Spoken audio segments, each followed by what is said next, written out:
If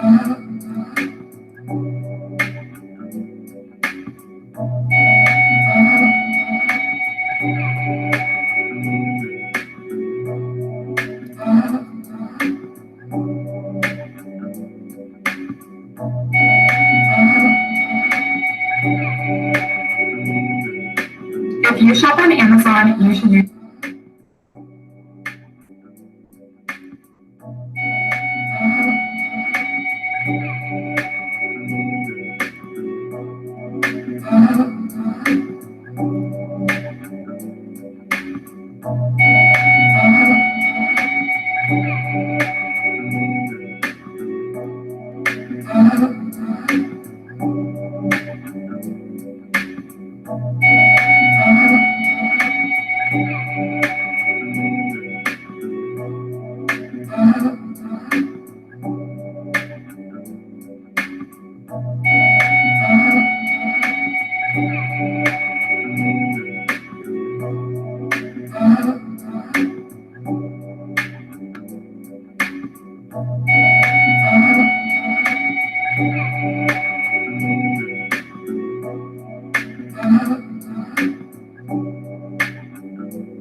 was a production assistant / security guard at the door of the stage on Pee Wee's Playhouse.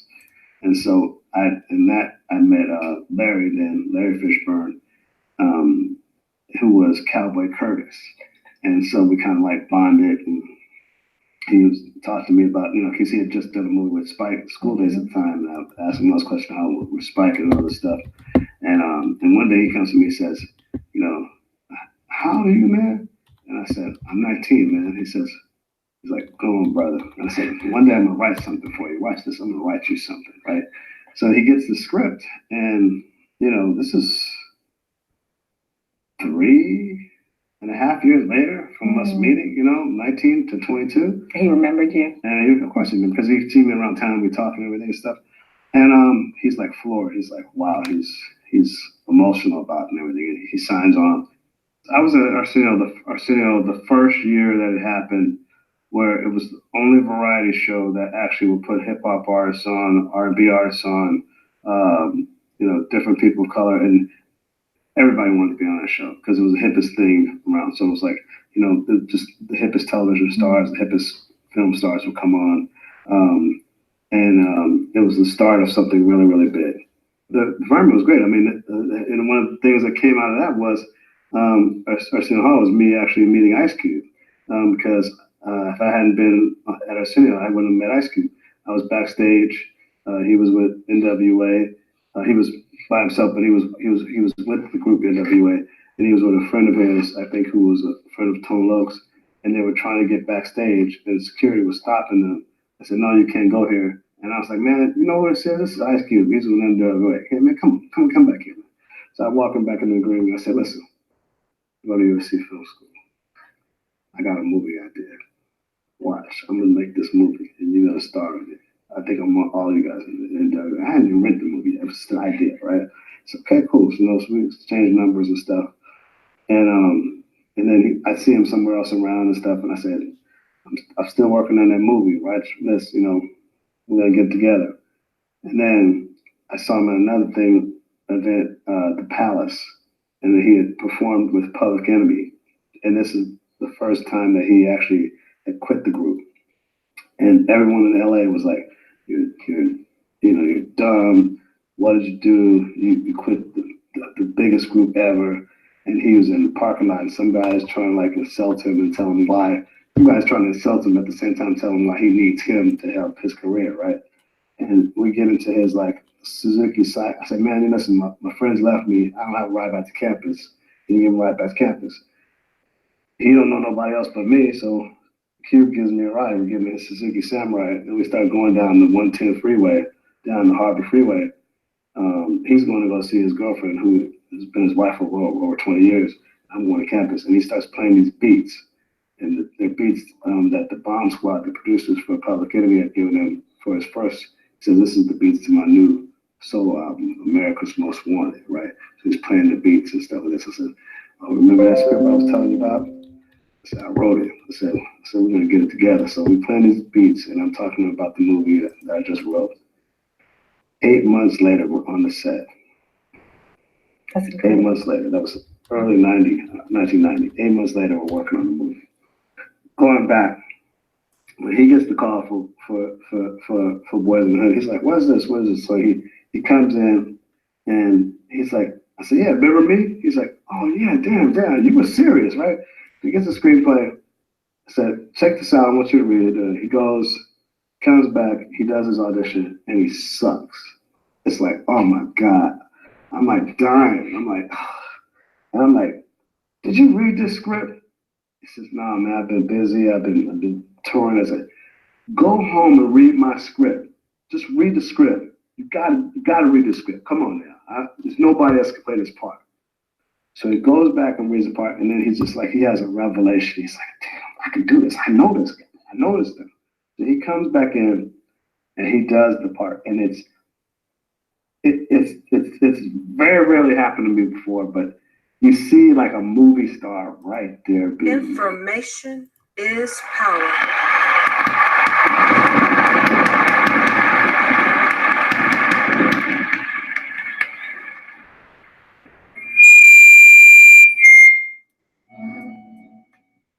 Okay, everybody. Let me get my volumes up. Everybody in the chat room, thank you for being here. We are going to give out some shout outs. This is the Information Man. And we got my man Lionsden, BMT, Full Circle, I believe, will be coming on board with us. And information is power. I just want to let everybody know out there how important it is to definitely look and examine your health. Now, John Singleton, as you know, was born January 6, 1968 in Los Angeles, California. His 1991 featured film, Boys in the Hood, gained an Academy Award nomination for Best Director. Singleton followed with a win with the Poetic Justice movie. You know, that was the movie that had Tupac was in that movie. And let me get my volumes up quite right now. Tupac was in that movie, and of course, Janet Jackson was in that movie. Now, if I'm not mistaken, John Singleton, I think, was the youngest. I think he was 24 when he made Boys in the Hood. He was the youngest ever to be nominated as a director for a featured film. He did Poetic Justice in 1993, Higher Learning. Now, Higher Learning, I think, was one of his sleeper films that I think really was underrated. Really should have been more acclaimed, because that movie had a lot of subliminal, a lot of direct in-your-face messaging in there that I think is relevant today, as well as Boys in the Hood being relevant even today. So you had Higher Learning in 1995, which also featured Ice Cube. And if you hear in the soundbite that I played you, we're going radio style tonight. I'm recording this on the podcast as well. You hear John Singleton talking about how he was hanging out with these folks. You know, it's interesting how people become stars, but when they're hanging out with each other, they know each other through crossing. And he talked about how he kept telling them that he was going to make a movie. He even told Larry Fishburne, who changed his name to Lawrence Fishburne, when he played the little cowboy character on Pee Wee's Herman Playhouse. Now, if you're not old school like me, a Generation Xer, you may not remember Pee Wee Herman's. You may not. But he told Lawrence on there, "Hey, I'm gonna make a part for you." He told Ice Cube, "Man, I'm gonna make a." And they probably didn't believe him at first, as he said. But eventually, John Singleton was a man of his word, and he did that. Get those brothers in. Now he got those brothers in those movies. Now this is the one that I think. Oh, another one that did not go. I think is another sleeper for him, and that's Rosewood, which came out in 2000. He did the remake of Shaft. I forgot about that he did the remake of Shaft. 2001, he did Baby Boy with, all right, Baby Boy movie. That was a classic, all right. And you all, that was a classic movie, no doubt about it. He did, oh my God, he was a producer of Hustle and Flow, Four Brothers. And of course, as we know, he died by stroke on April 29th of this year, 2019. He suffered a stroke. And from what I understand, the family wanted them to pull the plug. I actually, I know folks, when you listen to me say, man, this dude always saying he did this and that. I've done a lot of things in my 49 years. I actually worked in nursing homes for over 8 years when I came out of college. So I have seen death firsthand. In terms of not on the battlefield, we got a brother here, BMT, who has more experience in that area. He's a military veteran, but I have experience seeing people die and suffer in pain and be pulled from the plug, dying in a nursing home or a hospital when the family says our family member is not having quality of life. So to me, what seems to be is that John Singleton's family did not see John having a quality of life. Okay. Now this is his full name. John Daniel Singleton was born on January 6th. I said that before. He grew up in South Central Los Angeles. And if you notice, a lot of his movies were very reminiscent of very much deep in the heart of South Central and the culture there, okay? And he worked as a film director, produced screenwritings, depiction these to violence in the roots in which he grew up in. So he in that Boys in the Hood, that was a depiction, and he said it himself, of how he grew up, what he saw in his own hood, in his own community. Now, I remember when this movie first came out, I had brothers in college that I knew that went to go see this movie. And I'm gonna tell you right now, grown ass men walked out of that movie with tears in their eyes because the Boys in the Hood was so real, so realistic. And as you heard him say, Ice Cube himself, when he first read, he wasn't prepared the first time. And John Singleton was like, my God, I don't think this guy, come on, I know he's meant for this role. What's going on? And Ice Cube nailed it. Ice Cube has gone on to be a movie maker himself, a director, a writer. He's involved in the sports game. He's doing it all. Guess what? He owes a debt of gratitude to the late John Singleton. It was John Singleton that put him on. All you ladies out there that like the chocolate man himself, what's that, Chestnut? That brother Chestnut, remember? He put that brother on. Coonan Gooding Jr., if I'm saying his name right, his father was actually a singer. He put that young man's career on. So he put many people's careers on. I don't believe that Ice Cube would be where he is without John Singleton, because John Singleton gave him his first debut that he could act. And from there, Ice Cube decided to start doing his own productions. So I had to play that in the beginning. And let's give all love to John Singleton. And what I want to do right now before we go on with the rest of the program is let's have a moment of silence for John Singleton just for a moment now.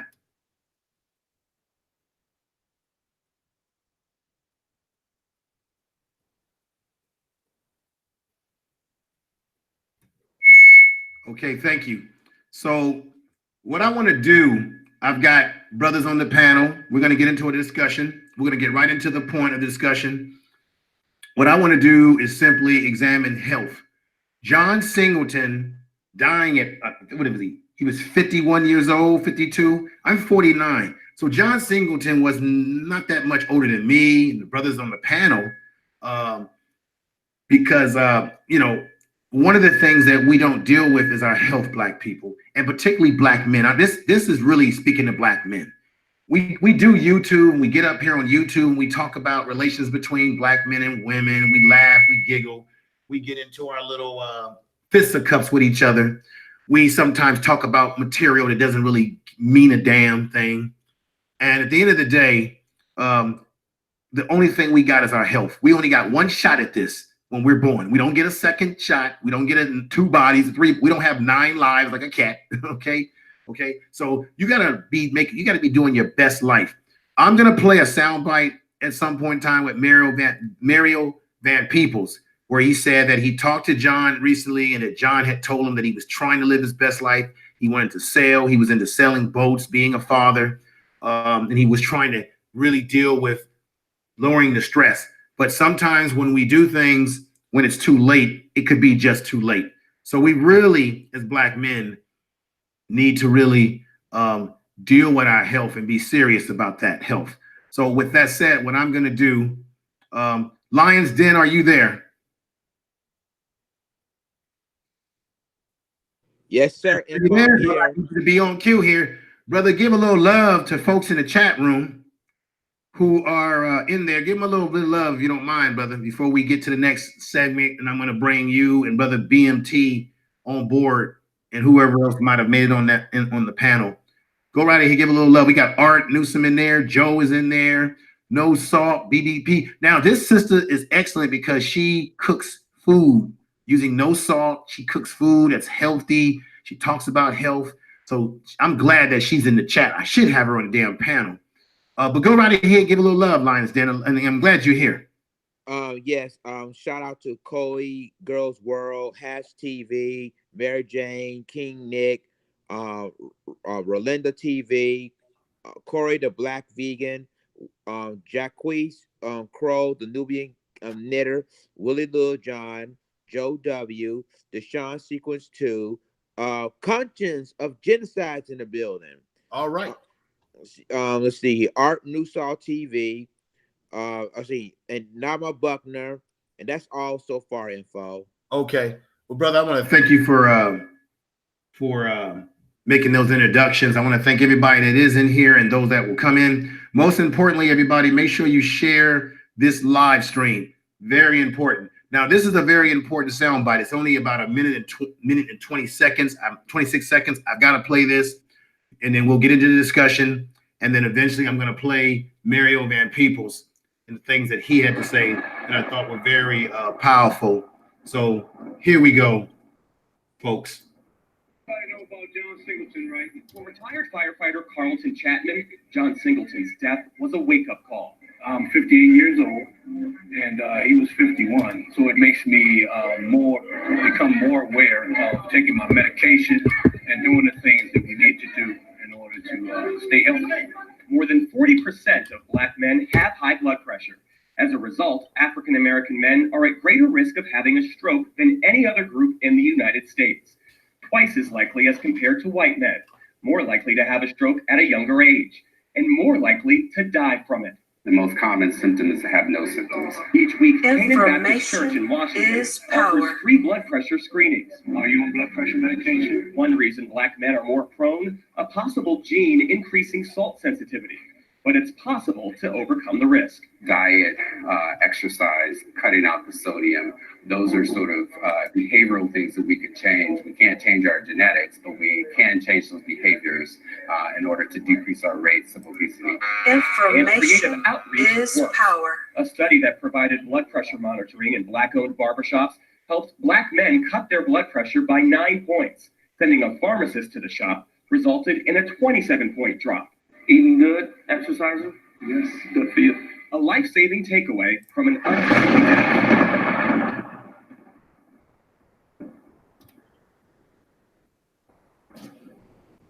Okay, everybody, let's open up the show. Brother BMT, welcome. How are you doing, brother? Brother BMT, can you hear me? Yeah, I'm right here, brother. All right, brother. I'm glad you're giving you a clap. I'm giving you a clap. Very Okay. I'm doing very well. All right, brother. I'm glad that you allowed me to come on here and we get to talk about this. I feel like we as Black men, as Black people in general, let's just say it like that, we really do not take enough time to actually cherish and actually look into our health. We talk about everything else, but we do not talk about and bring up our health. And I'm glad that we actually now taking the time to talk about these types of things, because that is one of the biggest number one killers of Black people right now. It's not the guns, it's not the police, it's our health. You don't have to believe me, look it up. Please, y'all, really want y'all to look it up. We're not going to go do checkups. I like to ask all of y'all right now, when's the last time y'all just went in? Now, even if you're not sick, just say, I'm going to go in for a checkup. Mm-hmm. When's the last time y'all actually just, actually counted the calories and stuff you're eating? You got to understand, you guys, as Black people, we're really very reckless with our health and our eating habits. And these things are catching up with us. That is why now we're seeing it from the older all the way catching up to the young. But now the young are having health problems, even up to obesity. And these things are now, it's our clock slowing down on us. We don't push healthy eating habits and healthy balance of caring for ourselves. All some of the stuff that we absorb or that we take on into our mindsets, and also mentally and physically, we're not properly exalting it out of our body. And I'm glad we're doing this. To make it a lot simpler for y'all, I'm the guy that you would see when you're getting out of the VA, or one of my side professions that I do is I help Black men and women get their VA as well as their Social Security. I help them look into their health. I helped out with medical practice. Also, I was a midwife when I was younger in my mother and my grandmother's practice. So I worked alongside with a lot of Blacks when it came to the health field. On the battlefield, I worked on a lot of people all over the Middle East. And one of the biggest issues that I saw was the lifespan of a lot of Blacks. Blacks do not live as long as we used to at all. We're lucky if we make it to 70 to 80.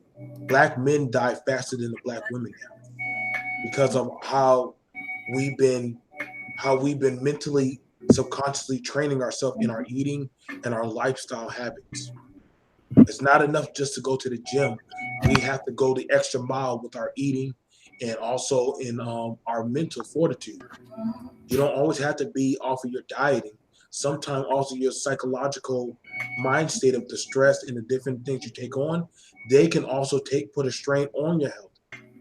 Those extra endorphins, that extra work that you're putting into it, you can start having anxiety, postpartum. These things are real with the Black man's psyche as well as the Black community psyche.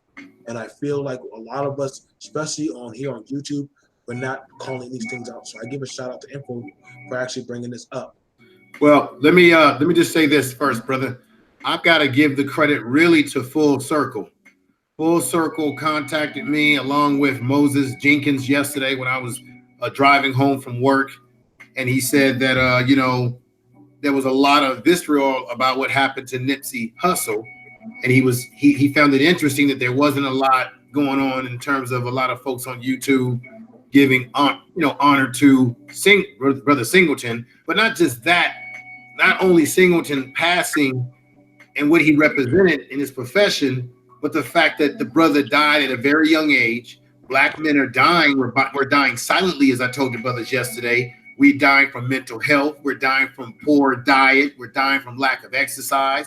We're dying because we're also afraid to go to the hospital and actually get ourselves examined, because there's always been this psychological fear that Black people have that go all the way back to our grandparents and grandparents. Because they used to experiment on Black people. They use medicine has become medicine for us. All right, medicine. Correct. But that fear is also killing us, because we usually wait until it's too late. And then within male culture, we grow up where we're told no pain, no gain, suck it up. Even if you got pain, as long as you can get up and work and get out there. And we tend to don't get ourselves checked up until it's the last thing. I'll give you a case in point. I have an uncle, and my uncle ended up passing away. He had hypertension. He was told by the doctor, cut out the salt, don't eat salty food. Well, my uncle can't get rid of eating potato chips. So he's eating stuff, goes back, and the doctor told him, I'm going to tell you one more time. I'm going to put the effects on this. If you don't stop eating these salty foods, you're going to die. It's just that simple. So that's my story, brothers. That's my story. We've got Brother Full Circle on right now. We got my man Lions. Then Full Circle, you're the one that really brought this to my ear and attention. and I know we're going to probably get this in the ear of O'Shea on, he has a big platform so that we could talk about this issue further. But brother, what are your thoughts? And I want to thank you for getting in my ear yesterday and inspiring me to do something of this nature. Go ahead, brother. Yeah, information man. I want to say, I want to first thank you for following through with what you said yesterday after we spoke and Moses was on the line. You said that you were going to do what you said you would do, and you are here, and we are all here. I have to say, it did hit me. It hit me hard to the point, if you recall during the discussion, I said I was just tired, information Yes. man. Yes. I was so tired. I was just overexhausted mentally because I'm seeing black men, all, even if I can't touch them, I'm just hearing it, just the news that this relative of this black man or this family member, and I mean just the black men alone, just passing away at the age of 51, 52, 53, less than 55, haven't even made it to 60. And as was mentioned through BMT, it was like there was a time when we could live and had hope of living past 60 and reaching retirement, if that was in the works. But all of a sudden now we've got it from not just celebrity, average black folks like ourselves. One minute we could be here, the next minute we're gone. And one part I can say is that every morning I wake up, BMT information man and those in the chat and the panel, it's more than just a blessing. It's like a surprise to say, I woke up today. Oh my. You know what I mean? Like by the grace of God, not to say that I'm not eating the right foods or I'm out drinking or smoking, doing those things that are, of course, a negative toward our health. It's just to say that I made it. And why I say this is that I mentioned this to you yesterday. I'm in the same age bracket as you, information man, and I'm sure some on the panel. Yes. But I take it seriously. I went to the library after we spoke, and I wanted to give this to you real quick, and then I'll let you take it back, information man. I went to the library as soon as you were done with the call with Moses. Went to the library, local library, and I approached a black man and a white man. And what I did this intentionally. I went to the black man to request information on mental books, health books, stress books, any book I can find to deal with health. And I went to that black man because I was trying to put a buzz in his ear. It wasn't nothing to do with discrimination, but I knew what I was doing. And I even mentioned to him, I said, did you hear the news about John Singleton? He said, yes. But when I did that, I wanted him to even take that in, to be able to take that in his own life, to say, you know what, there was a black man that came in looking for these books. So if he's alone in his off time or away from the library, perhaps this would be able to help him to say, maybe I should look into my own health. I don't know him but I have seen him on a regular at that particular library that I go to. But after our discussion, information man, it did play a part. And I have some of the books, and I do have some books on order, and not just a few, more than enough. So it did help in that discussion we had, all three of us yesterday, information man. Okay. I want to thank, hey, full circle, brother. I enjoy, I'm glad that you're here. I had to get you on. I know it was sort of, you probably were surprised to get the link, but I had to have you on, and because this is an important issue. Lions Den, let me go over to my man Lions Den. Lions Den, weigh in on the issue. Any thoughts you have about John Singleton? Any thoughts you have about health as it relates to black men's health? Go right ahead, brother. Thank you for letting me be on your show, Info. And as far as John Singleton goes, he's one of the most talented young brothers as a director in any movie he did in Hollywood. When you was talking about earlier about Boys in the Hood, where you got Ice Cube, where you got Cuba Gooding Jr., where you have Morris Chestnut, where you have Regina King. You got all these celebrities, and without them, it wouldn't. If it wasn't for John Singleton to put them on the map, they wouldn't even be on Hollywood. Period. And you got, like I said, Janet Jackson, Tupac. When it comes to poetic justice, you got Higher Learning, and you got all these movies that John Singleton put out. He's one of the best at what he does. As far as health goes, I think we as black men need to be more focused on what we eat, taking care of ourselves, taking care of our body, because that's very important. And we don't even look at that. I think we as black people are dying with natural causes. When you talk about cancers, when you talk about diabetes, or when we eating the wrong type of foods. So I think what we have to do now is that we have to go to and get a checkup, see a doctor, and let the doctor tell us what we can't eat and stay away from it. Because if we continue doing it, guess what? Nobody. I mean, we will not be here today. So it's very important for people to understand that we need to take care of our bodies. We need to. Our health is number one. Let's just get our body straight. Let's just get our health straight, and I guarantee you, we will move forward with that. And obviously, like I said, important is that always get your checkup, and that's the most important thing to do, info. Okay. Let me thanks a lot, Lines. Then let me give a shout out to Tony Smith's in the chat room. No salt, sister. I sent you a link if you would like to come on to the panel, because I know that you do this sort of health talk around food, eating healthy on your show. So I send you a link to your email. What's going on, Water Sniper? We got Curly Girly's World. My man Joe So Alchemy is in there. Jawika Crow. Crow, the Nubian. Peace, sister, to you for being here. And anybody in the chat room that I miss, I apologize. If I missed you, I'll keep looking. When I get a chance, I will shout you out. This is the question. This is the main question. Why is this happening to Black men? What has happened, BMT? You being a veteran, you seeing things like this.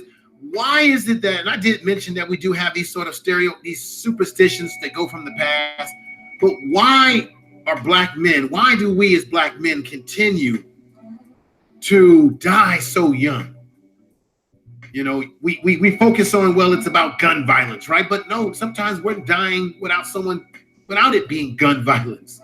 We're literally killing ourselves, maybe through our food, our diet. What is going on in your experiences? The lifestyle that the Black man has been living is almost that of a winding down clock. Wow. But it's been sped up. The food. Well, I'm gonna hit it at 3 points. First of all, the food. Mm-hmm. The food that we indoctrinated into our culture, the salted greens, the pork and the ham hock and neck bone and turkey, and the way how we eat, a lot of the foods that we indoctrinate, that we eat every Thanksgiving, those were the scraps. They were not meant to be eaten the way how we're eating them and trying to dress them up and make them even more. I used to watch my woman's father make chitlins and dress them up with hot sauce. And I'm like, yes, Negro, are you crazy? He said, man, this is good. You ain't no real Negro if you ain't eating this.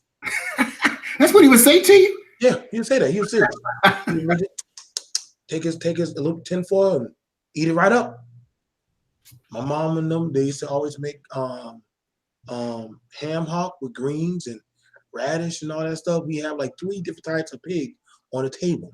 Wow. And the things about it is these types of things. Have y'all forgotten all these movies? Big Mama's House, Soul Food, and all these other things. They will show the food, and then naturally in your mind, you're like, this is what we eat. This is how we're supposed to eat. But you see, in eating that and taking of these types of, and mind you, there's nothing wrong with these kind of family dinners, but the proportions of how we're eating it. And the part of let me ask a question. This goes for everybody. If you want to touch on this, since for whatever the reasons how we got here, there are those out there that say we're aboriginally to the land. There's those who say, well, we didn't all come over here on slave ships. However, we're here. Correct. The meal or the diet that we have adopted, when you talk about the word soul food, and many people break that down to being slave food, because we know on the plantation, whatever Black people got was the leftovers. Correct. And those leftovers were the chitlins that you spoke of, the pig's guts, the leftover meats. And Black people some would say bless their heart. They took these things and they did the best they could. Correct. So my thing is, when we look at our ancestors, our great grandparents, I don't really hold them at fault to the point that they were doing the best they could with what they had. However, when you look at the Black man and Black woman and people today, with all of our education, our access to computers and information at our fingertips, correct. There is no reason to keep doing it, to be ignorant to that which is not healthy for us. I remember when I was a kid, I'm aging myself. We used to go to the corner store and we used to call them, everybody used to say that you go into the Arab store, and that's sort of a derogatory term. And they would have the pig's feet in the containers. Yep. And I still buy it. And I remember when I was a kid, I brought one and they wrap it up in a little paper and you go home and you suck on it and all that kind of stuff. And that's when I ate pork. I don't eat pork. I don't eat pork since I was a kid.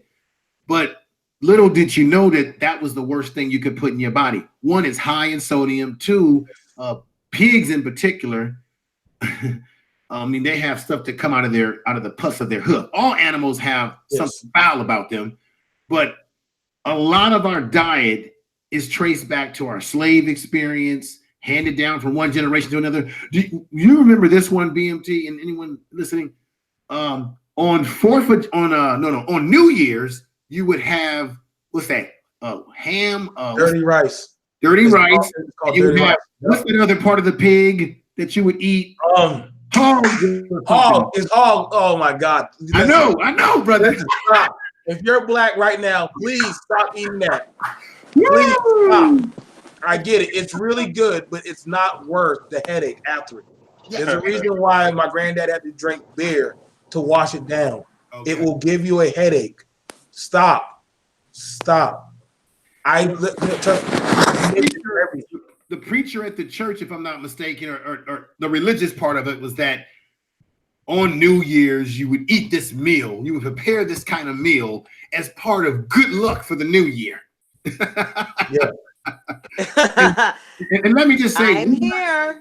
No salt. Sister, I know I was supposed to interview you a long time ago, but you know what? We're going to get that going, but I'm just glad to have you on here. I'm so glad that I still had your email. You are relevant to what we're talking about. Introduce yourself to everybody out there, everybody on the panel. Introduce yourself to everybody out there listening in the YouTube world, because, sister, you have a dynamic channel and you talk about these issues. Go right ahead, sister. Okay. Hi, I'm on YouTube as No Salt BP. My name is Sharon. I've been a registered nurse for 30 years. I have a master's degree. I'm a specialist in both cardiac and neural. I did a tour at Grady Health Hospital. I worked under Dr. Sanjay Gupta. I've been to Oxford University. And I'll tell you, when I created my channel, I said no salt would be used at all. And that is what I meant. That's right.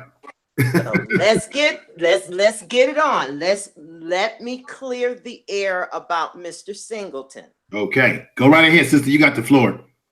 If you Google him, you will notice there are pictures of him where his smile is not uniform. It's known as an asymmetrical smile. Oh my God, I noticed that today. The last 2 days. That is the first sign. I noticed that too. Yeah. That is the first sign of a mini stroke. Oh my God. You're stroking at that point. Okay. What I need for men, in particular, Black men, to do.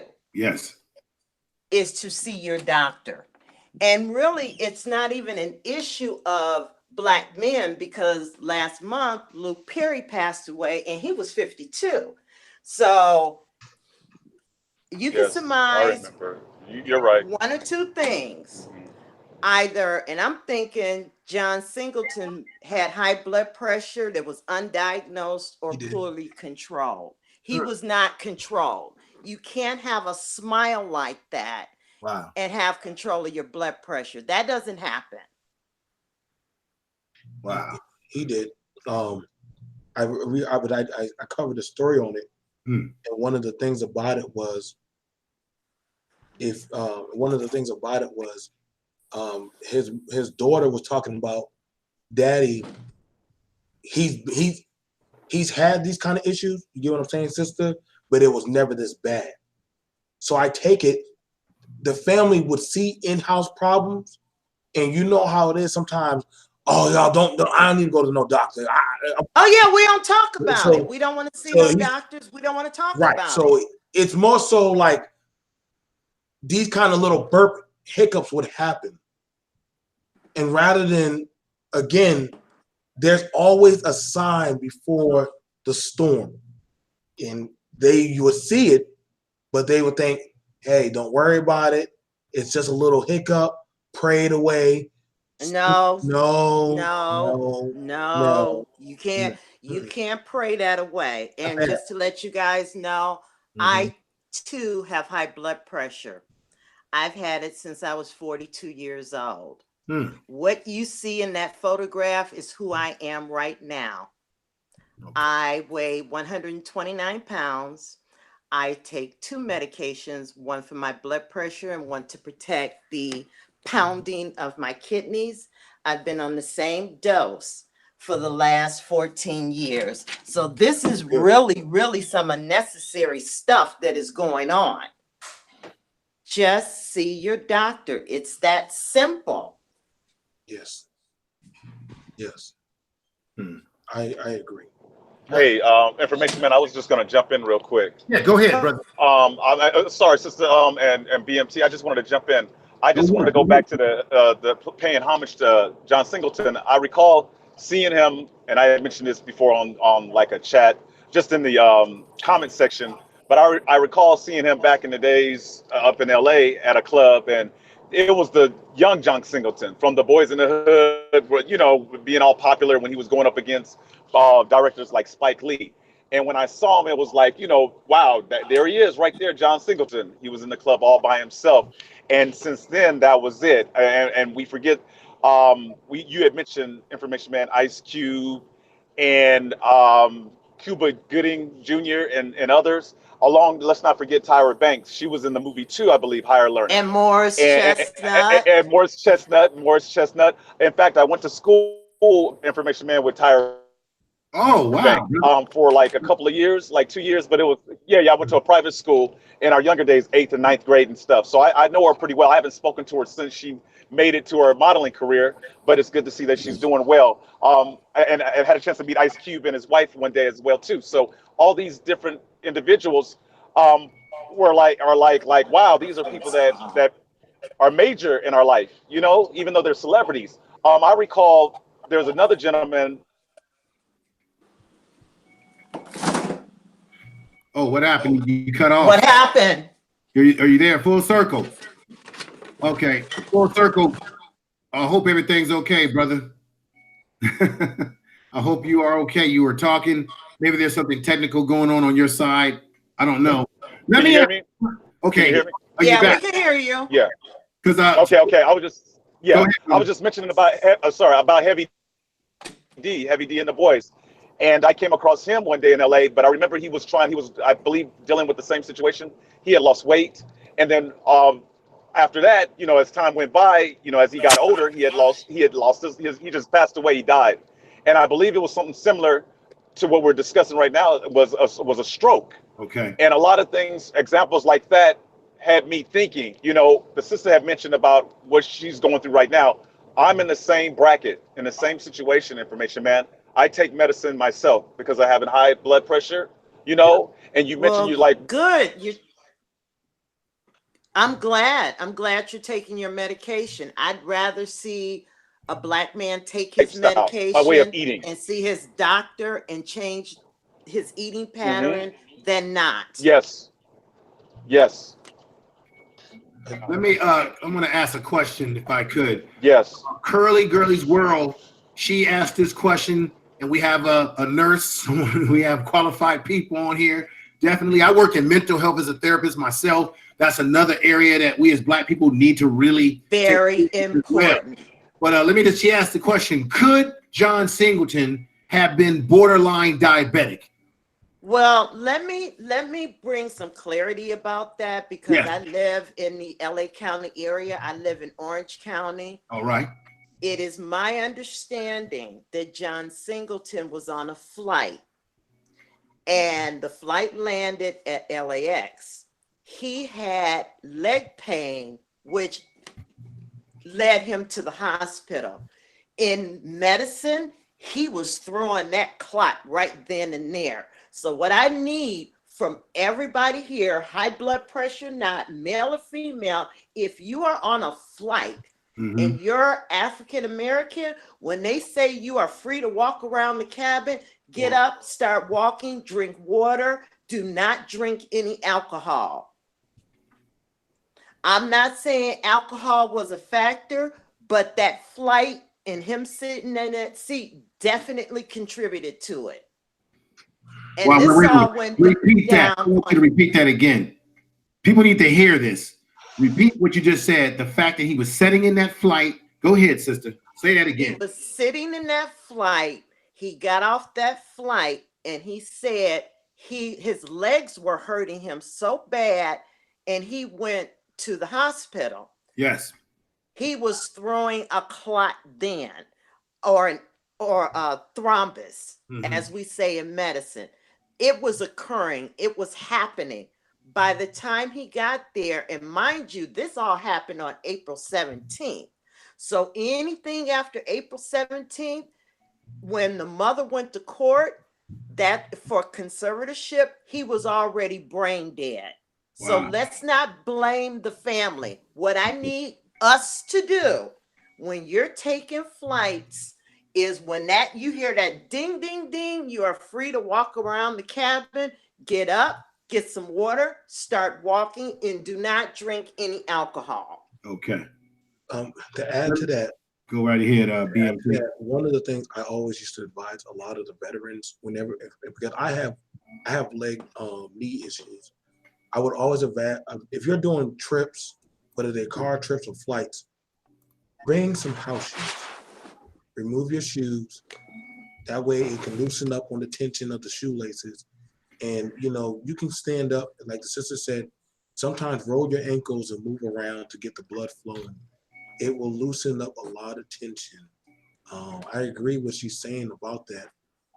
I know I can't sit in the back seat of cars like that anymore. I have to sit in the front seat. But I do make sure I bring house shoes with me whenever I go on long car trips and stuff like that. Or when I used to fly all over. It will greatly, help y'all. One thing I'm surprised we did not throw out was one of the biggest indicators that you can sometimes be more wary of. Do you know the medical history of your family? Yes, I do. Now you understand. Yes, know yes. why. Yeah. Now, see, for some of y'all, and I know the sister understands why I just said that, because whenever you come to the doctor's office, that's the first thing he's going to ask you. What is your family's medical history? That can very well start navigating where we need to start looking at. Do y'all have high blood pressure? Is anybody in your family diabetic? Does anybody have cancer? Sometimes you got to start asking these families, what happened to grandma? My grandmother had breast cancer. And I want you men to understand, just because the women have it, don't mean y'all can't get it. You got to understand. You got to ask these questions. And this doesn't hurt to sit down with your elders. Hey, what happened to great grandma? What may pass over 1 or 2 generations might land on your generation. So this is why it's important. We as people, especially Black people, we have to ask these questions of our family. What was wrong with grand? Did daddy smoke a lot? Did they do this? What was their drink habits? You want to know, because these things can reoccur and happen to you. These are their genes that get activated at certain times. So depending on our lifestyle, how we live, you know what I'm saying, there probably could have been somebody in his family who most likely had high blood pressure. If John didn't know, if usually when your doctor says, do your family have a history of high blood pressure? Yes, sir. Well, I would advise you, sir, to stay away from these types of foods. I would advise you to start doing this. Yes. If we know that high blood pressure has a But high risk BMT, in the family, you need to change up. Go ahead, brother. BMT, I was going to add on to what you said, what you just now mentioned. I recall going to the doctor. Go ahead, brother. I think he's cutting in and out a little bit. Brother, are you there? Like, you don't know that question. Did you know this? Did you know that? Like in my case, I have arthritis in my family. Okay. The other things that you mentioned, I believe we don't have, but arthritis for sure.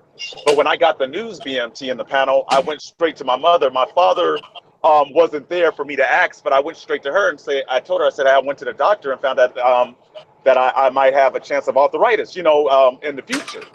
And she said, you know what? And she brought it to my attention, BMT. She says, it does run in our family. But it's interesting that you brought that up because it didn't dawn on me until then that I was like so interested, like, hey, I need to know more information. I need you to let me know. So what you just mentioned is so true that we need to start asking our family and going through the mother, the grandmother, the father, whoever in our family to find out what's going on. We need this information. That's going to help because when the doctor asked me, I was totally surprised. I had no idea.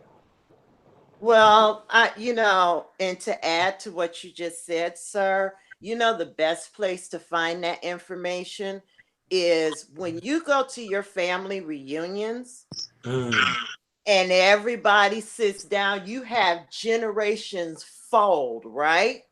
So you sit at the family reunion. This is what we do. We go through what disease everyone has, if anyone has anything.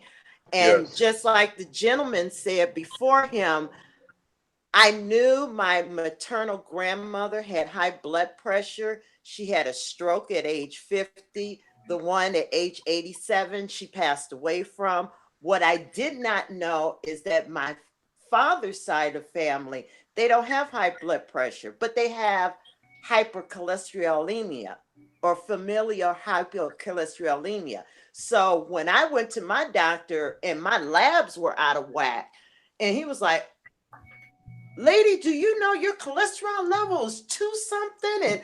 And I instantly knew where it came from. And it was time for me to go on a cholesterol blocking agent.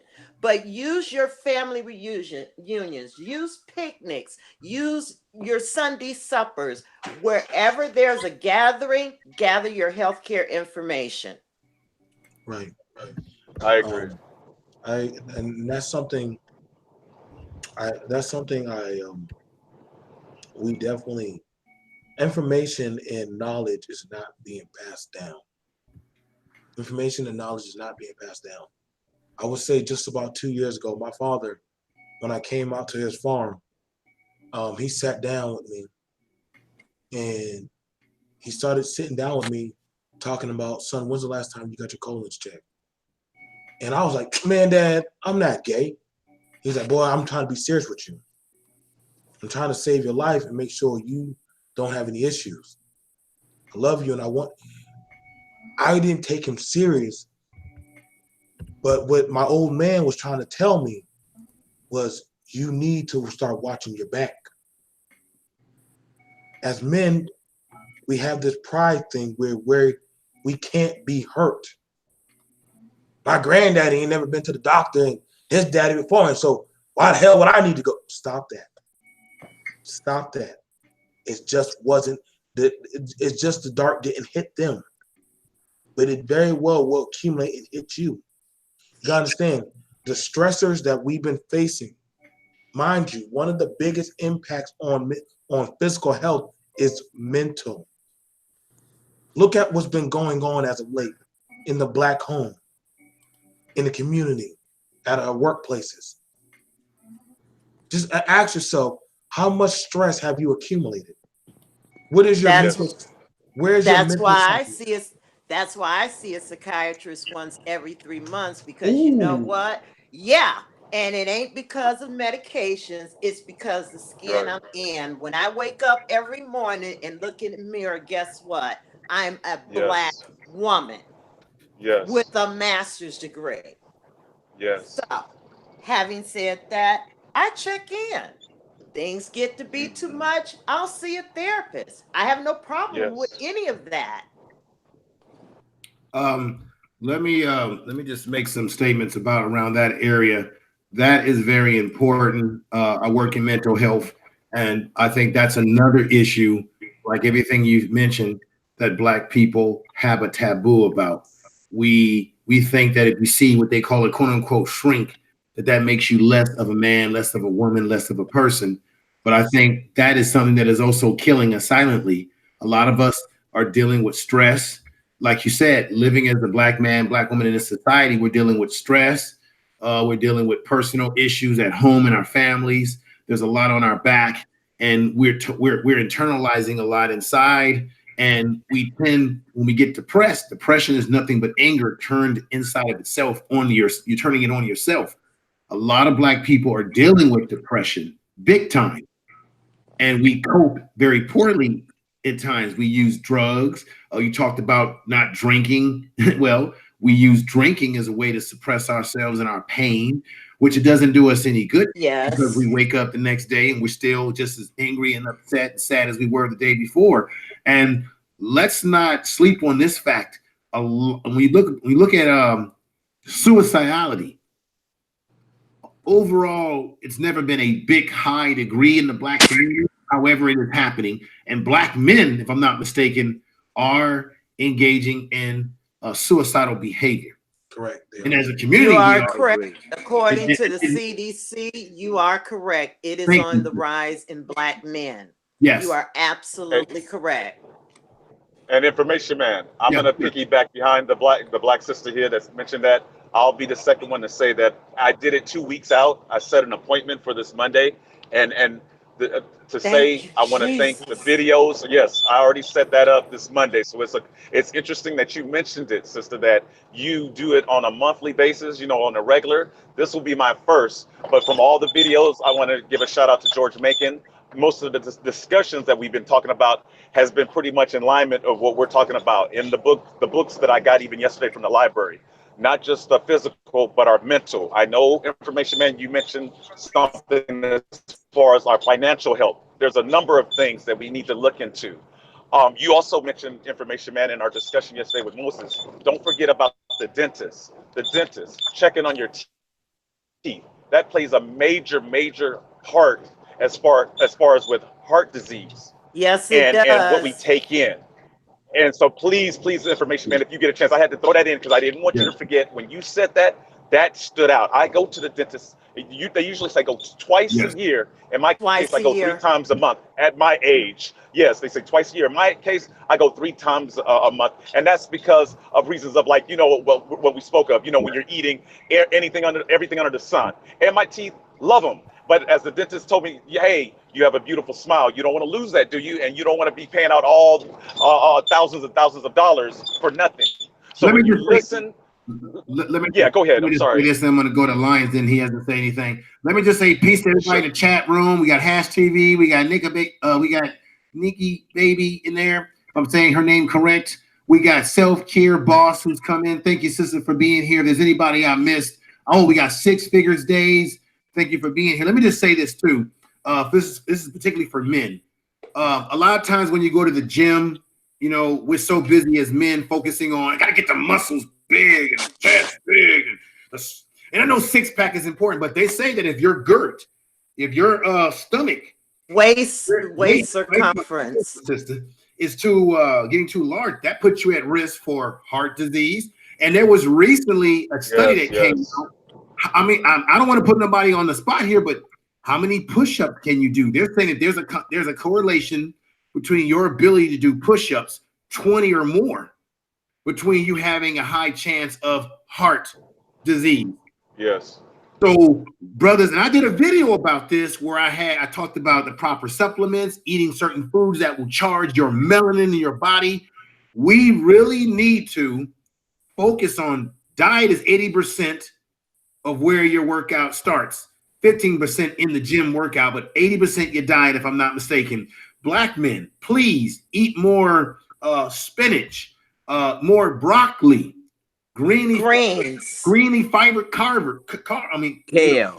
Yeah, kale. Thank you, Alliance. Then eat these things also will energize your melanin.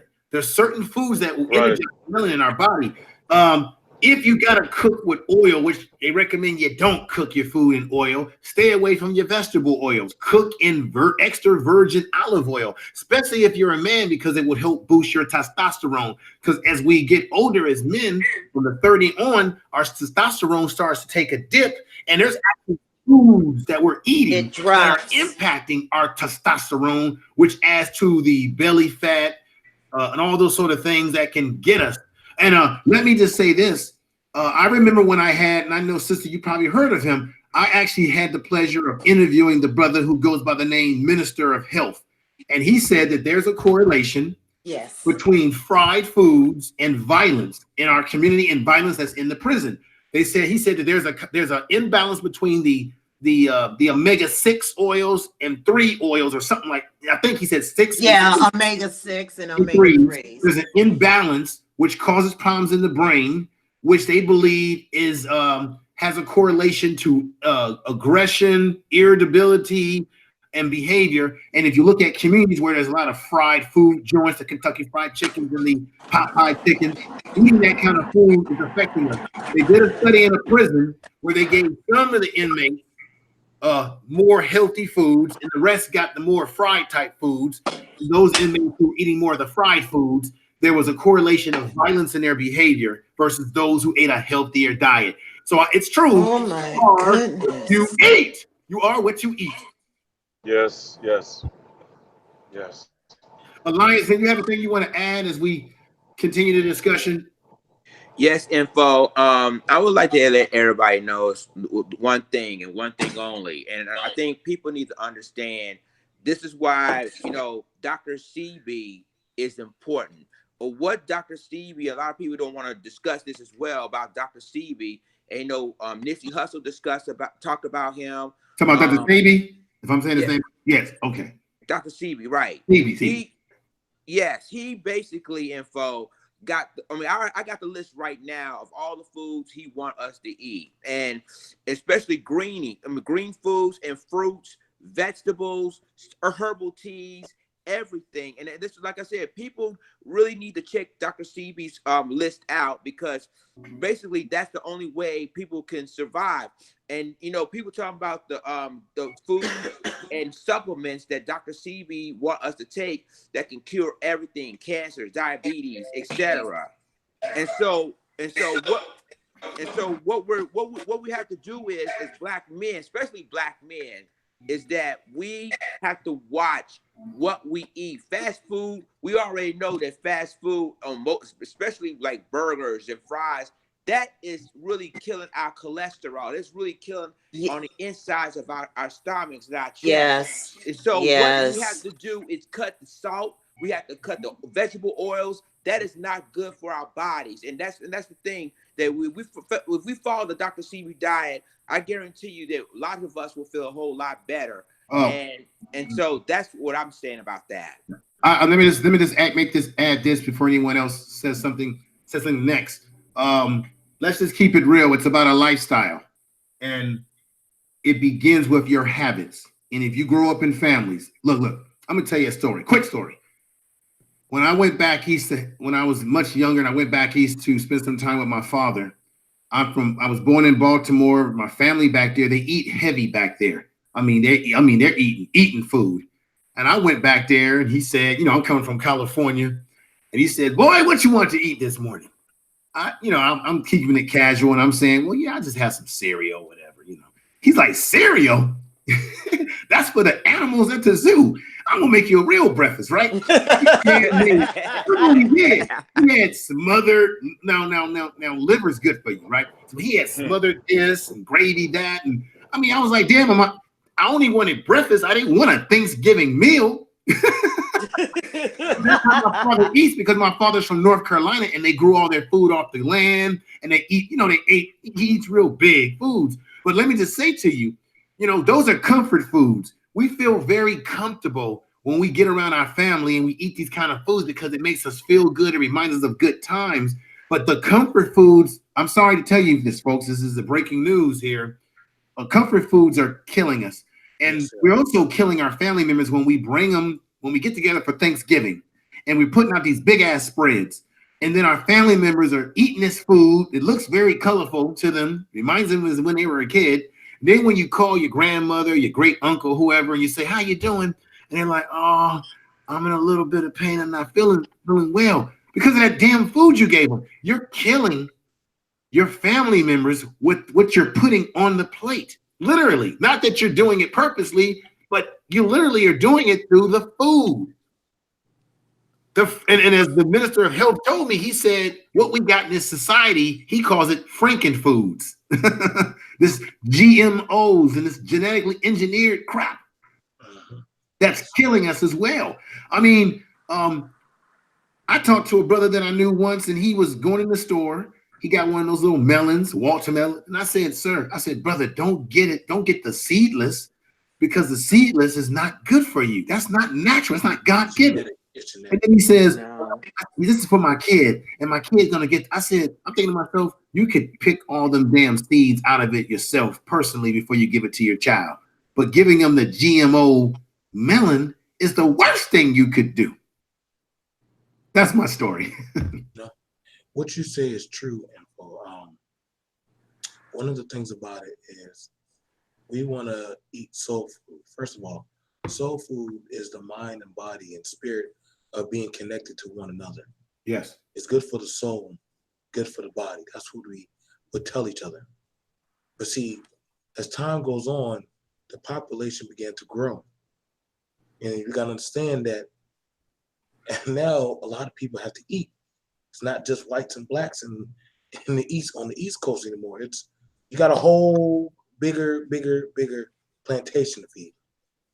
So we have to genetically enhance and speed up the process. See, back then you could say, well, back then they ate the food that I'm eating right now. But see, the thing was, it was naturally grown. Back then, the blacks that were eating that food, they were constantly on the move. Yeah, you know what? You're right. The food, because I got a great uncle who actually, he had a chicken coop and he raised the chickens off the open land, and the chickens that they eat off that open land raised on a farm taste completely different than this crap that's in the store. You're absolutely right. At that time, they were eating that type of food. It was healthier because they were growing it naturally, and they were working in a lot of movement. There was nobody was riding around. Everybody didn't have no car. There was no, we didn't have all these luxuries we have today that actually make us lazy. Exactly. So and then, let me just bring this up too. What was the reason why they came up with summer break? It was really for the kids to have time to go back and work on the farm. Yep. To pick those crops, because we were basically, this is a country that was created out of agriculture, off our backs, of course, as Black folks. Yep. We were an agriculture base, a society, or economics, and the kids were given break from school, not so they can run around and play and have a good time. It was to get your ass on that farm and get those crops. It was extra hands. So the thing about it was, when you look at it, the food back then, when some people tried to use, well, why wasn't the soul food back then hitting them as hard? Because the activity and the mindset of the Black man and woman and children was totally different. And how it was appropriated and how it was cooked, how it was maintained. You see, they were moving. They were always busy. There was more connectivity of a healthier output of relationship. If a man had an issue or a problem, he spoke it with his woman in the bedroom. Right. Children, and the balance of how you didn't see all this type of crazy stuff going on with children in their mental set. Nowadays, you got to where babies are committing suicide. So you can understand the depth of the psyche for Black people is very, very different than how it was back then. Granted, they didn't have it as good, it wasn't that good, but however, the way how the food was being preparated and how their food was preparated and how they were living was totally different. Now let's fast forward up to now. You could possibly have it where we're not going to pretend a lot of homes are very broken and disenfranchised. So right now, a child being born into those type of homes, first of all, he's not going to get the full ambiance of a psychologically intact home. Not to say it's not possible to have a psychologically intact home, but the child is now looking at it through a narrative. So right now he's being hit with one stressor. Stressor 2 comes into the feeding habits. Mind you, a lot of the foods that they feed a lot of our children nowadays are not always the best food. Again, you got to be very wary because you got to be very wary what you feed your kids. Be very wary because those types of foods that are being fed are not really all that good as they used to be. Right. These cereals, these types of the cereals, the drink, the juices, the restaurants, the sodas. Yes. That is what's killing us the fastest. All this fast food eating, running into restaurants to pick up a burger, that is working against all of us. Now, continuously eating that and taking part, and mind you, you're still adding on to stressor 1, the mental fortitude that's catching up with you. Yes. So we're let's pilot it out for a young boy like John. Yes. John growing up, mind you, John was showing himself when he was showing off. When I show off the urban county, the urban ghetto, John was showing off, this is where I'm from. So in him doing that, he's showing, first of all, the psychological stressors that a Black individual is dealing with, plus also the food and the lifestyle that they're living. These things are ticking time bombs in Blacks. If one don't get you, the other ones will get you. Well, that's the reason why, if you followed my channel or indefinitely on Instagram, you may have noticed my last Instagram post involved Princess Tiana. Mm-hmm. That happens in South Central Los Angeles every Saturday. I go over there, I cook for those kids, I teach the parents about healthy eating and to do it without salt. I do that every Saturday for free because no one, to me as a healthcare provider, I don't charge for that kind of stuff. There's no super chats, no cash apps, none of that is on my channel. And yes, my channel is monetized. Okay. But I teach those kids right now because they need to know prevention. We're going to put a therapist on board with us, a psychiatrist on board with us, because it's needed. Yeah. It's been ignored far too long. I think it really starts with you as the individual. For example, people may not believe what I'm going to say here. My daughter does not eat candy. Matter of fact, if you were to go up to her right now and say, would you like a lollipop? She would say, no. What happens? My daughter has autism, so she has her own challenges, but she's a very intelligent young lady, but she will not eat it. She likes bananas. She likes certain types of fruits. I can get that in her I can get her to eat that very easy. But if you put candy and junk like that, she'll say, get that the hell out of her face. She doesn't want to eat that stuff. So it's kind of interesting. That's great. The reason why she's like that, because from day one, when she was born, and when I was married at the time, I told my wife at the time, there were certain things that I did not want in the household. I didn't want her eating. And one of the reasons why I didn't want her eating a lot of candy, because I've seen so many kids with rotten teeth. And my mother didn't let me eat a lot of this stuff growing up. So I didn't have a lot of problems with my teeth as a young child. So I think it has a lot to do with the culture of your household, what you're going to allow. If people who say, well, my kids won't eat this. Well, if you raise your kids eating certain types of foods, they're going to come to be used to that and want that type of food. But if you let your kids eat a lot of junk, it's going to be an uphill battle. Well, information man, I wanted to mention this real quick. Sure. I don't know about yourself and, as far as your daughter and her eating habits, and I'm sure you do very, very well.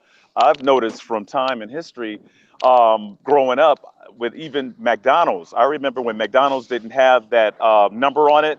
it was just McDonald's, and it was before they said a billion served, a million served, like the number kept jumping. Yeah. And I laughed at it because I noticed even from then into now, when I go to different places, I always see like McDonald's jam-packed with not just the families, but the kids are right there. Any of these fast food places, if you all can recall, no matter what city or state, whatever city you're at, that right there at these different fast food places, not just the parents, it's the kids. Well, And it starts when you're young. So I was just bringing that up to you as far as in your family, you know what I well, mean, in your household. this is what's so powerful about them. And you look at the marketing of McDonald's. What did they do? They use clowns. What is the one Yes. thing that kids like? Clowns and all that. Yes. Yes. Clowns, they get Like a carrot and a rabbit, you know, a carrot, the bait. so you have the Happy Meal that has the toys in it. So what that was to get into the minds of the children.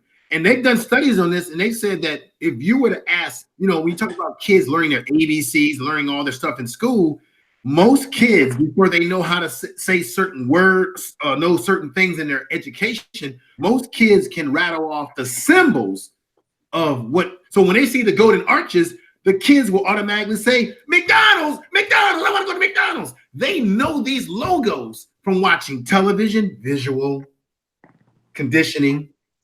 They know that they can rattle off these because they're so conditioned by what they see on television, and then they create these imagery with these fast food as something that goes along with something comforting to them, such as little toys, you know, little hamburger toys, you know, all this stuff like that. That's powerful because I remember that as a kid, when I was a kid, and you see Ronald McDonald's character, I couldn't wait to see them when I heard they were going to be showing up at a certain place. That's conditioning. Unfortunately, living in American society, we are victims of that. Now, I would want to ask a question. I want to ask a question of the panel. And I want to know, how often have we been taking our children or somebody useful that you know to go get shots or get looked at or anything? Well, I know, brother, for myself and my organization, we have a drive to push Black men getting their prostates checked. As you know, on the soundbite that I played, you've got barbershops that are being utilized as a way to bridge that gap to talk to Black men about their health. So when you go into barbershops, like I have, you've got machines there for blood pressure testing. You've got the barber talking to you about these things. That's the way to attack it. That's a campaign that's been going on for some time. In my organization, we try to attack it from that area of getting brothers examined. And I know that we get caught up in the whole thing about, I don't want nobody putting anything. Look, if someone examining my area can be the difference between me being alive to see my daughter grow up and me being dead, I'm going to take the person checking my you-know-what so that I can hopefully know what's going on and hopefully can live. If you get your prostate checked early and there's something going on, you have a higher chance of surviving and living. If you wait too long and they say, oh, it spread too much, now you're in a lot of trouble. That's the problem with us as Black men when it comes to our health. We wait way too little, too late before we want to take action. We're dying silently. We need to speak up. I think women, and maybe the sister can speak to this better than I can, I think women do a hell of a lot better job at addressing their health issues and being aware about their health and talking to each other. And men, we spend too much time trying to be silent about it because it's not true. Honestly, information man and panel, with all due respect, Black women are not doing a better job. We have the highest rates of triple negative breast cancer. We are still dying from cervical cancer. We are the highest rates, and this is all according to the CDC. Look it up. Lung cancer has skyrocketed among Black women. We are not exercising properly, and the best exercise is according to your doctor's approval. If your doctor approves, if you can walk 15 minutes a day, 6 days a week, you're good. as far as exercise. Now, if you want to look buffed up, hit that gym, because I was in that gym with Morris Chestnut 30 years ago. We had the same trainers and all that out here in Long Beach. But nevertheless, no, our healthcare outcomes are dismal as well. Yes. They're not where they need to be. They're not. And that's for Blacks across the board. And it's even worse for Black men. And I thank all you gentlemen for allowing me on your panel, because personally, after 30 years, I'm tired of walking out there telling family members, there's nothing more we can do with the doctor. I'm tired of putting a tag on your toe and putting you in that bag, because I want to make sure you're monetized, but that final bag. So if it means I come here, I'll take bullet shots, whatever you got. Just see your doctor on a regular interval. And if you have high blood pressure, see your doctor. I would recommend at least every 3 months until it's controlled. Make sure you're eating right. Throw out the salt. Stop watching these channels where they're using ham and ham hocks and all this other nonsense, which you won't see over here. I don't even do holiday cooking on my channel. Didn't do it for Easter, Christmas, Thanksgiving, none of that. None of that happens over here. Healthcare is not for sale. You pay for it through insurance premiums. Right. You pay for it through deductibles. So I'm not going to post up a channel where people are paying for things like that, or super chatting or cash apping, which there's nothing wrong with it. It's fine if you're not a healthcare provider. But if you are, that's not the route that needs to be taken. Okay. And those kids over there on Crenshaw every Saturday, they make smoothies. I cook a healthy meal. I speak with the parents about high blood pressure and diabetes, and I'll be on Saturday at 1:00 p.m. Pacific Standard Time. Got something special for all of you, but shameless plug. But you will see me at work. You can go to my last community outreach video.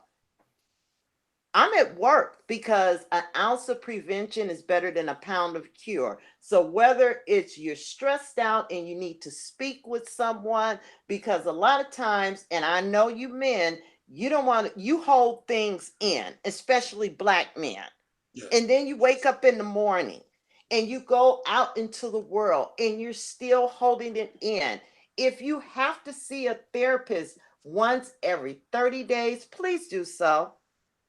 A psychiatrist once every 3 months, please do so. There's no shame in it. I want to say something, ladies and gentlemen, because I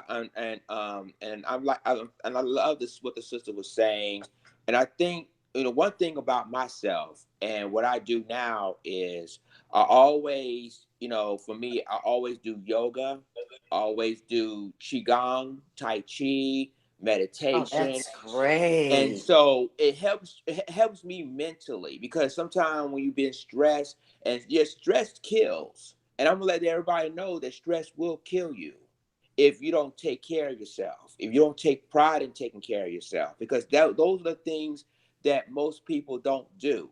And Black men, yes, it's good to exercise and lift weights and whatnot, but if you don't take care of yourself mentally, you're gonna have severe problems later on. So this is why I said that meditation, yoga, qigong, tai chi, all that stuff will help you to relax yourself, getting yourself motivated, and exercise more. And that's and again, that's what that's what I'm telling a lot of people now, that this is what problem with Black people, that Black people don't do enough exercise or eating the right kind of foods. And I myself personally, that have family members that, my grandmother, may she rest in peace, that passed away through cancers and everything. So I have history of family members that have diabetes and cancers. So I realized that I don't want to repeat what my family history, what they have to do. So important for people to understand that we as Black people need to eat the right type of food, and find out what kind of foods you have to eat from your doctor. Your doctor will give you a list and say which foods you need to eat and which foods you need to stay far away from. That's if you ask for it. But, Right. as far as I'm concerned, I'm telling you on my channel, this is what you need to do. This is how much sodium you need. CDC.gov/salt/ it will tell you no more than 2,300 milligrams of sodium per day as part of a healthy eating pattern. And this is the professional No Salt BP. This is the nurse that's talking. And no added salt. The salt is already in your food. Anything that's grown from the ground contains salt. And that's the message that I work every Saturday very hard to put out. I've worked very hard for that. So I don't care if it's Lori's, if it's Himalayan, if it's sea salt, salt is salt. Let me ask you a question. I'm back, folks. I had to step away for a moment. Let me ask you a question. We have a professional on here. Someone in the chat room, I think it was Susan Simpson, says, let's be real, eating healthy, and we've heard this before, can be quite expensive. They asked me to ask you if you have a solution to that. Now, I'm going to be honest, and to the person, and all due respect to the person who asked the question, we've got to stop making excuses. How many of us, come on now, I'm sorry, I'm going to have to go church on you. How many of us spend money on things that we don't need? How many of us spend money on expensive, handbags, shoes, how many of us buy clothes and shoes?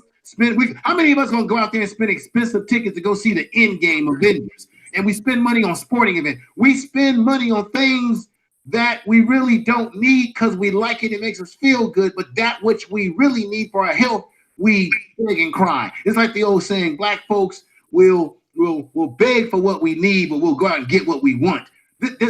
I'm sorry. When it comes to your health, you need to be willing to spend the money for that which is going to keep you going. Because as Full Circle told me yesterday, we only got one life. We only got one body that we come into the world with. We're not cats. We're not getting 8, 9 lives, 10. No. So think about it like this. If you're concerned about it being expensive, think about the stuff that you spend money on that you really don't need. I'm sorry. I go to Trader Joe's. They have health goods there that are very Me too. I go to what's the other one? There's a bunch of them out there. You can go to the farmers market. Farmers markets where you can get stuff reasonable. If you got a will, there will be a way. We got to get out of the excuses about it being expensive. Yes, certain things are expensive, but if you take the time to look and see what's out there, you may be surprised. I know when I go to work, when I'm driving in California, Northern California, when I'm driving down 80 going to work, there's a bunch of farms and stuff. And guess what? Let me tell you a secret. They will allow you to buy the fruits and the food right off the farm at discount prices without you having to wait for the store. Yes. So I'm saying that statement that the person in the chat room, and all due respect to you, Susan Simpson, not to put you down, but that's sort of something that we've heard people say often, and we really have to get out of that excuse because we spend money on lots of things that we end up throwing in the garbage. I went through my closet and I found clothes that I don't wear anymore, things I'm not wearing, and I'm thinking to myself, oh my God, why did I buy that? Why did I waste my money on that? My money could have went somewhere else. It could have been in the damn bank. Come on now. We do it all the time. Well, you know what? If you look at the picture of me in the purple outfit, okay, take a good look at it, gentlemen. I bought it at the secondhand store. I paid $20 for it. But what I eat cabbage, I eat greens, I bake my chicken, I do lean cuts of meat. So to me, and I just turned 56 years old. I know you guys can't believe it from the photograph. That was just last year. I am 56 years old. And I was Nice. like, ain't no way I'm going out like that. I'd rather spend it on my food than on my back. And I definitely don't want to be looking cute and casket sharp. Does that help you? I like boy, that. that's a good way I to like use that. Now, you can be casket sharp if you want to, but I'd rather go to a secondhand store. That particular outfit was purchased from the American Cancer Society, which I'm a strong advocate of and supporter, because I lost both my parents before the age of 50. Wow. Wow. Well, let me tell you another story that is intriguing to me. This is personal. I almost I damn near lost my father just about a year ago. My brother called me up. My brother, I have I have a brother, two brothers and a sister from my father's second marriage, but we have a good relationship. We have the same father, of course. My father is an old country guy from North Carolina. Worked on a farm. He was identical twin, one of, I believe, 15 children. Yeah, 15. I got a bunch of uncles. And he had a long-standing habit of drinking Johnny Walker Red, smoking cigarettes. Oh, no. I'm keeping it real with y'all. Come on now. He had a habit of drinking Johnny Walker Red. My mom used to tell me this. And he was doing it when I was going to visit him. And I was telling him, stop doing this. Johnny Walker Red. Then he had his pack of cigarettes. And then, of course, he would eat the fatty foods. Well, guess what happened to him? My father had he had a mild heart attack, or whatever. He had a heart attack, bottom line. There ain't nothing mild about it. And then my brother called me up. I thought he had died. And he said, no, he's okay. My father's about in his early 70s, about 71, 72. We never really were very close, but my brother told me that he had this situation. I talked to him, and guess what the doctors told him? That all he had to do is stop smoking cigarettes, stop drinking Johnny Walker Red, exercise more, and cut out the fatty foods. And then he told me, I'm gonna do it. I'm gonna cut it all out. Y'all right. Y'all been telling me. And then guess what? My brother calls me again and says he ain't doing what he's supposed to do, bro. He's still slipping and backsliding, as they would say in church. So the old saying that old habits are hard to die, or what was that old saying? Can someone old habits or what? Old habits die hard. Yep. And my father is a byproduct of his own cultural conditioning, smoking the cigarettes and drinking the Johnny Walker Red. And you know, when a person gets a certain age, we all say this, and this is really indicative of what's wrong with our culture at times. You've heard it. A person's a certain age, and we say, "Oh, they old, you know, they grown. We can't do nothing about it." Yes, and then you'd be crying and snickering when they did. And that's why we need therapy. We need therapy. We need therapy. I'm sorry, folks. I'm sorry to bust it out there like that, but we do. But that's one of the things that was a personal situation that happened in my life. And it goes to what has happened to John Singleton and this situation. Let me, before we end the program, I need to play this sound bite. And hold up.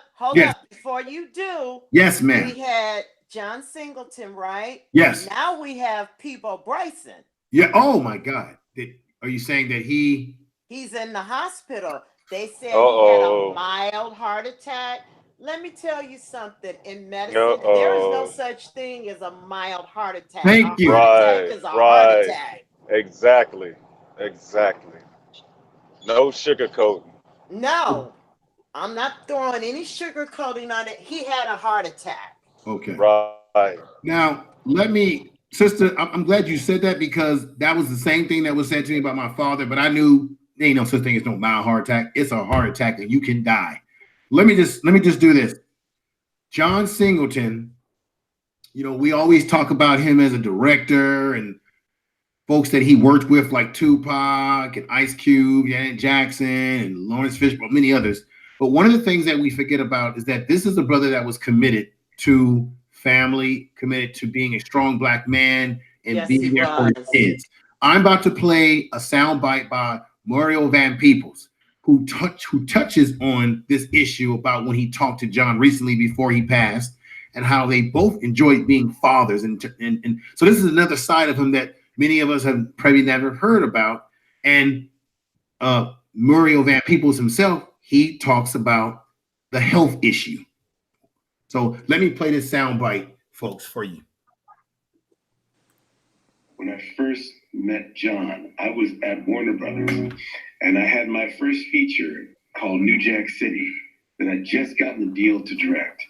And I came out of the office, and there was a young brother there. He had on a school jacket, I'll never forget. And he introduced himself. He said, my name is John Singleton. I said, my brother, I'm Mario Van Peebles.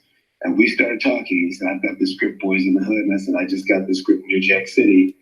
And it was a new time for us as filmmakers. And we both got out there, and New Jack came out, and we did our thing. And then Boys in the Hood came out. And I got to know him over the years as a man, as a filmmaker, but also as a father. Both John and I love being dads. And we would get together and talk as much about being fathers, because that was one of the best roles I ever got to play, was being a father. And we talk about being fathers, being loving Black fathers, and the different kind of souls that your kids come in with, and how to raise them, and how to read to them, and how to talk to them. So we talked about as much as filmmaking, we talked about sailing, we talked about fatherhood, we talked about it all. Yeah, I think, one of the things we understand is that, as we grow older, as we grow, it's got a lot to do with our genetics, but it also has a lot to do with our habits and how we handle stress in particular. And I think sometimes, especially for Black folks, some people would say, well, we still suffer from post-slavery, post-Jim Crow syndrome. We suffer things that are not always tangible that folks can see. And John went through a lot, as I know I did, and of course our parents did. So when you are in a business where you are not going to be judged by your peers, you don't control the outcome. When you're doing something like what we're doing, where you're not just acting, but you're directing and writing, and you're trying to get the financing. There's so many elements that I think can be stressful. But I think a lot of how we age is how we process stress. And in fact, it's interesting because towards the last couple of times I saw him, he was starting to say, I've got to find time for me, to live my best life, and to find time to look back and process all of this and say, man, my dad always said it too. My dad said, we tend to focus so much on the future. Every now and then you got to stop and really enjoy today. Having said that, I don't know the details of his situation, but a lot of us, of course, we walk in places with food deserts. There's not a lot of health food. There's not a lot of fresh food. We kill ourselves with our knives and our forks. And I'm not speaking to John, but a lot of us as a people don't understand how, we're not only getting substandard housing, sometimes we're getting substandard diets and substandard living conditions. So we really have to make an effort to love ourselves. Well, and having said that, I'm definitely not perfect, brother. I'm a vegan between meals. Vegan between meals. I understand. The brother got so much done. Look at that list you just read to us. It's a but it's definitely a tragedy. Okay, this is the information, man. I hope you all are enjoying the program so far. Give me a minute here.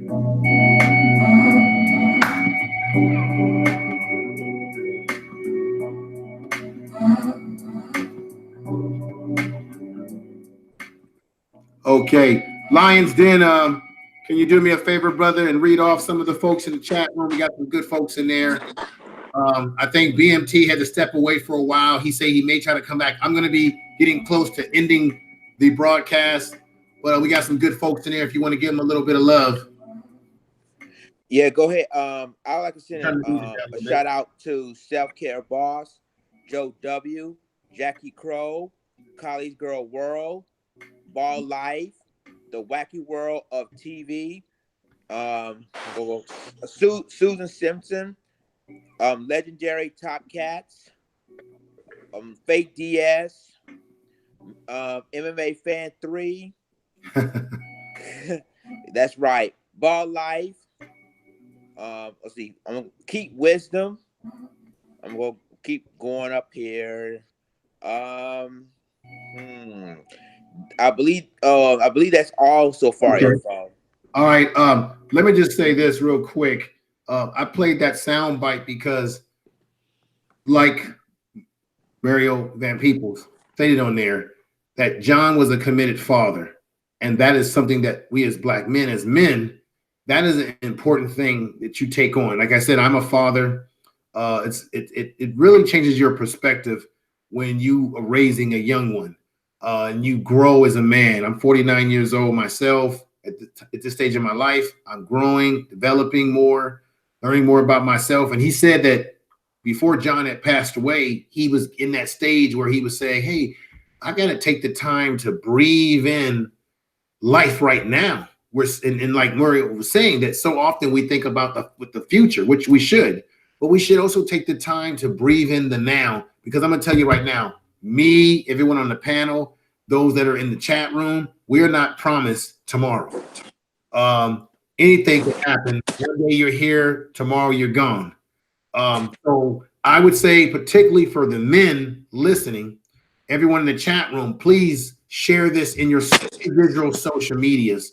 I would really definitely, so that this gets out more and more. And I'm going to viral this video because I think it's important that it gets through. We got my man Lowcast. Good to see you, brother. I'm glad that you. No, you said don't say your name. Look, brother, you know I gotta say something, man. I can't just see you in my chat room and not acknowledge you. So I'm glad that you're here. But please share the video in your social media. Sister, what you did for me is you added a real comprehensive layer to what we did. I am so glad that you showed up in the chat room and I had your email and I sent you the link and you were able to come on because you added to the flavor of the show. You gave most powerful information that I think folks in the chat room would agree. And anyone watching this video going forward, they're going to learn something from the things that you said. So I really appreciate you coming on board. And because of how knowledgeable you are with your nursing background, I've worked in nursing homes. I work around nurses, psychologists.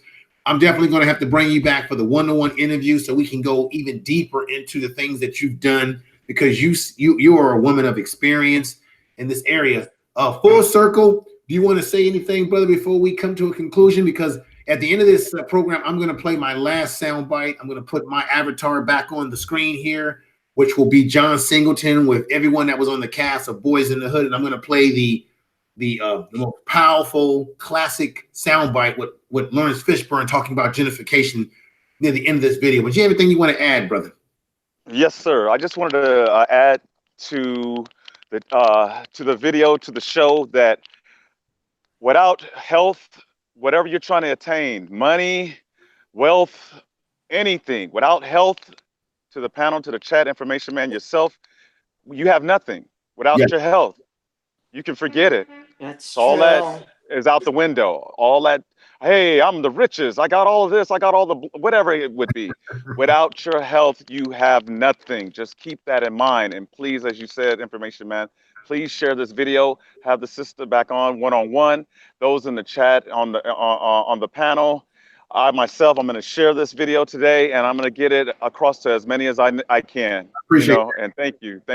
What I'm going to do, I'll be in contact with O'Shea Duke Jackson because he's got a big platform over there. We're going to get a panel of brothers over there to talk about this even more in depth within the manosphere. Also, sister, I'm going to be talking to O'Shea about you. But I think it would be great for him to bring you on his show because he's actually in medical school. He's almost. O'Shea is cool. Yeah, O'Shea is close cool to being. Yeah, he's close to being a doctor. And you can always catch me over there on Sundays on the Rumbo. It's a pretty rough and rugged show. We get into a lot of issues, But I think you need to be, because he's had ladies on his show. I think you need to be on his panel or on his show. And But we don't have. He doesn't have this sister information, man. Don't forget. No, that's what I'm some ladies, but he don't have this woman. No. When I talk to him about you, I'm going to talk to him about her, because I think he needs to have her on there, because she's got experience, Yes. And a lot of times on panels when we talk about issues, sometimes you have people who talk about some of these issues who really don't have a lot of experience from her level, and you need to have that flavor of the people who have the medical experience, the people who have the stories to tell, like I've had to tell, and you. So, brother, as I am committed to this as possible, I'm definitely going to be talking to O'Shea and seeing if we can set up some type of show and he can get folks on there like her to really talk about this issue on a real big level. This got to be a real level. I want to say this. Someone that's bringing something to the table, information, man. Wait a minute. Go ahead. Go ahead. I want to say this to all you Black men. You know what? We need you. We don't care who you're sleeping with, what you're doing. We need you in the community. We need you, our sons, our daughters. We need you. And if you're not taking care of yourself, you won't be there to be the prince and the king. If you go to my IG, you won't be there. So we need you. And in order for us to have you, you got to be healthy. Okay. Can you do me a favor? Can you put a message, put something in the chat room? Because what I'm going to do, because I don't have it, because I didn't know you were going to be on with me today, and I'm so happy. Put something in the chat room, because I'm going to click your avatar and I'm going to start putting your channel link in the link, so everyone can go over there and follow what you're doing. So just put your little avatar in there. Anybody in the chat room can click on her avatar and go over there and follow her channel. I'm gonna click on the avatar and I'm gonna put her channel links in there too. Matter of fact, sister, what I'm gonna also do is I'm gonna put your link of your channel in the description of this video once this is complete and I do all the other things I need to do to the video. So go ahead and write something in the chat room so that I can't write anything right now. I see a full screen of you. I'm on my that's okay. This is what I'm gonna do, everybody. Everybody that wants to know how to get to her channel, this is what I'm gonna do.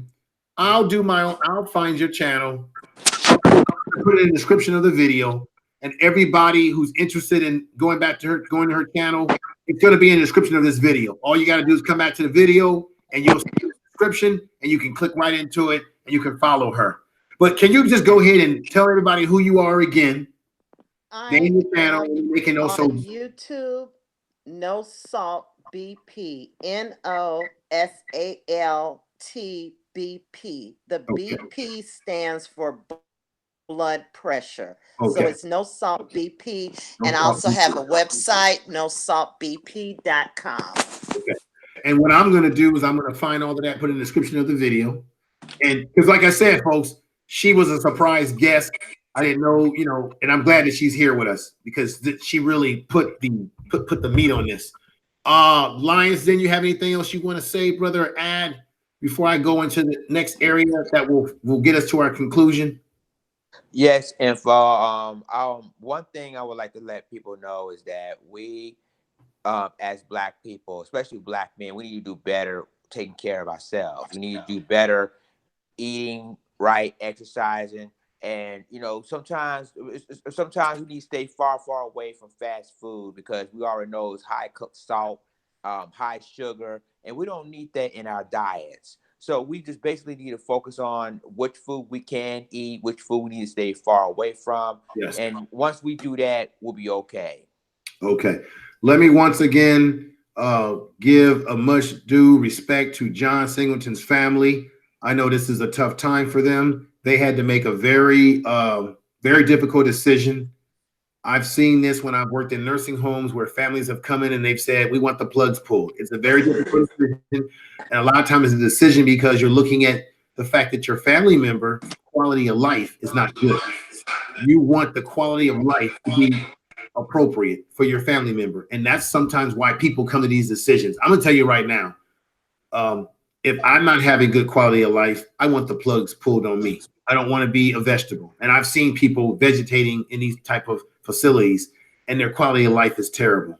I'm not advocating you just take people's life nilly-willy, but I think in California where I live, I think they're starting to be more liberal about that and giving you family members the right to be able to say, this is not what they wanted. This is why it's important to have a living trust, a will, advanced directives. Advanced directives. Thank you. Advanced directives to tell them what you want. So if we say this all the time at my job, if you're not able to make your own medical decisions, you need to have someone that can carry those things out through the advanced directives. Because power of attorney too, information man. Power of attorney. Thank you, brother. Power of attorney. You got it. Because if you don't do that, you're leaving your life in the hands of other people who may not have your best interest or your family.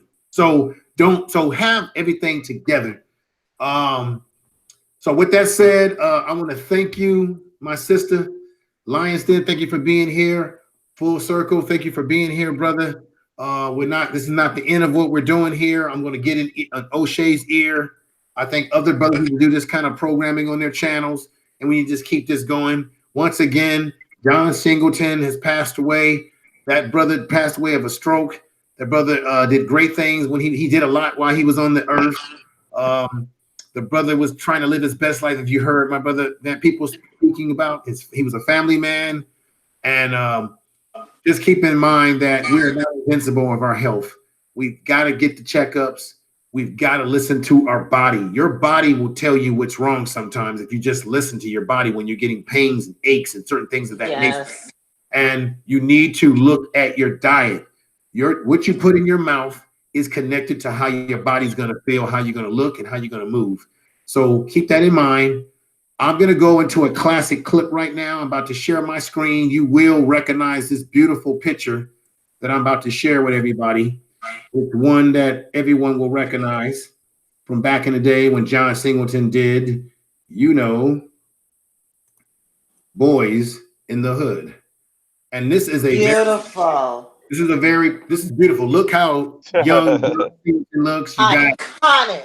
It's an iconic picture. And you've got Ice Cube. This is responsible for really taking these brothers' careers. It's iconic. It's a beautiful picture. And along with the iconic picture, here is an iconic statement that was said by one Lawrence Fishburne. So, very important. Please mute your mics if you're unmuted and check this out, folks. Listen very carefully. Want y'all take a look at that sign up there. See what it says? Cash for your home. You know what that is? Look, billboard. What are y'all, Amos and Andy? Are you stepping and he's fetching? I'm talking about the message, what it stands for. It's called gentrification. It's what happens when the property value of a certain area is brought down. Huh? You listening? Yeah. Bring the property value down. They can buy the land at a lower price. Then they move all the people out, raise the property value, and sell it at a profit. And what we need to do is we need to keep everything in our neighborhood, everything, black. Black owned with black money.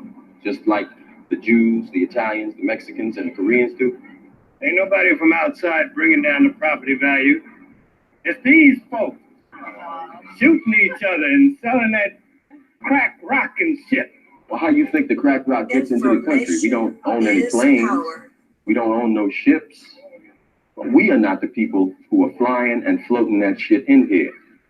I know every time you turn on the TV, that's what you see. Black people selling the rock, pushing the rock, pushing the rock. Yeah, I know.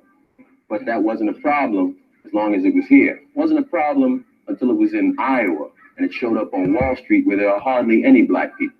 Now, if you want to talk about guns, why is it that there's a gun shop on almost every corner in this community? Why? Tell you why. For the same reason that there's a liquor store on almost every corner in the black community. Why? They want us to kill ourselves. You go out to Beverly Hills, you don't see that shit. But they want us to kill ourselves. Is power. Yeah, the best way you can destroy the people, you take away their ability to reproduce themselves. Yeah. Who is it that's dying out here on these streets every night? Y'all. Yeah. Young brothers like yourselves. What am I supposed to do? fool roll up, try to smoke me, I'm gonna shoot the motherfucker if he don't kill me first. Do exactly what they want you to do. Is power. You have to think, young brother, about your future. Huh? You are listening to Information Man. Please make sure to subscribe to his channel. I want to thank everybody. I want to thank everybody for being here and the guests that came on board. I hope everybody enjoyed the program. Once again, please share in your social media so that the video can get out to more people. I'm going to be certainly pushing the video out to more people once I do the other things we need to do to the video. I thank you all for being here, listening to the discussion. It's a very needed discussion. I know a lot of folks have all their different favorite channels on YouTube, so the night is still young for folks to check out their other favorite YouTubers. Thank you. I will be back with more presentation. And also make sure if you haven't checked out my video on how to improve your YouTube channel that I did the other day ago, I put some very important information in there that I think could benefit people who particularly have small YouTube channels. What's up, Brother Dubian? I'm glad to see you here. Brother Joe, you've been supportive. We got Ball Life. Thank you for being here, Ball Life. Love you, Billy. Little John, thank you for being here. Joeka Pro, thank you for being here. If I'm saying your name correct, if I didn't, I apologize. But I thank you all for being here. And that will be conclusion of the presentation. But let's not forget John Singleton and the mark that he made on the world when he was here and what he brought us in the great movie Boys in the Hood, Poetic Justice. Oh, let me not forget that, you know, John Singleton is famous for working with Michael Jackson when he did that Remember the Time video. And that's the video where John Singleton said he had good conversations with Michael Jackson and talking about how Michael Jackson did have a good sense of Black history and his Blackness, even though some of us think or may have thought that he did not. When he had, John Singleton talked about that one of the reasons why he wanted to do that Egyptian style video. And that was a very powerful video. And the album was very powerful because I think he also worked with one of the brothers from the group Guy. John Singleton has had his hands on so many people. He's worked with so many different people. And as he told you, he used to work and do security behind the scenes with the Arsenio Hall show. Okay. He was at USC as a film student, telling a lot of these guys that you see on this screen right here, I'm gonna put y'all in a movie. At a time when they thought he was probably crazy.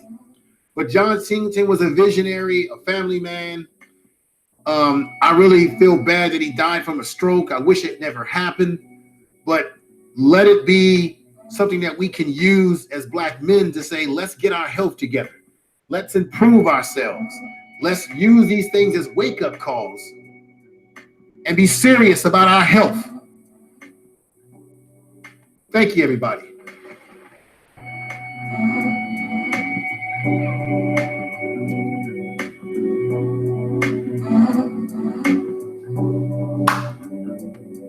Yes.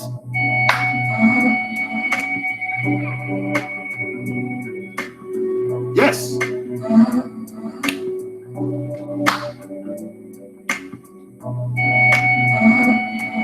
Woo. Thank you, everybody, for being here. CRU, I see you, brother. CRU. What's up, brother? Woo. Yeah. Brother Dubian said 1991 and was a great year for music and movies, New Jack City. Yeah. Hey, Brother Dubian, you probably missed, I played a soundbite from Mario Van Peebles, and he also ran into John Singleton when John Singleton was telling him that he got a script, he got a green lighted to do the Boys in the Hood. And at the same time, Mario Van Peebles got green lighted to do New Jack City. So they met each other at a time when they were both young. And I played a sound that was in some of my earlier sound clips. And John Singleton talked about working, doing security or doing production work on Pee Wee Herman's program at a time when Lawrence Fishburne was playing the cowboy character. And he told Lawrence, hey man, I'm gonna put you in a movie. He said, hey, man, I'm a young director. And he said that Lawrence Fishburne said, go on, brother. And then Lawrence Fishburne, as I played the iconic statements he said about the gentrification, I played that earlier, and you heard that. The rest is history. All these people's careers had flourished after that, and the rest is history. Yes.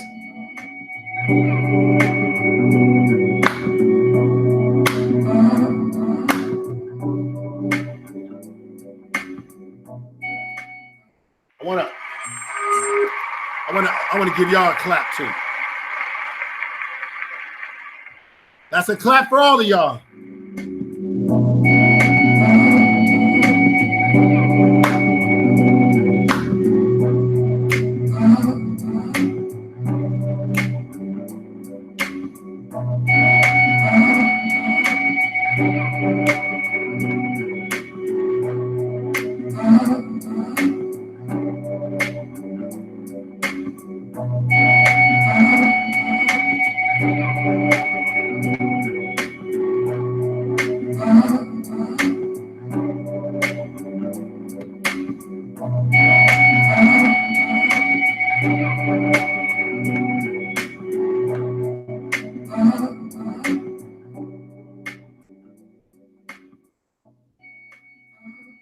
I just want to say that I took a little time off from YouTube because, you can get burned out doing YouTube. So you got to give yourself time. That's part of health too.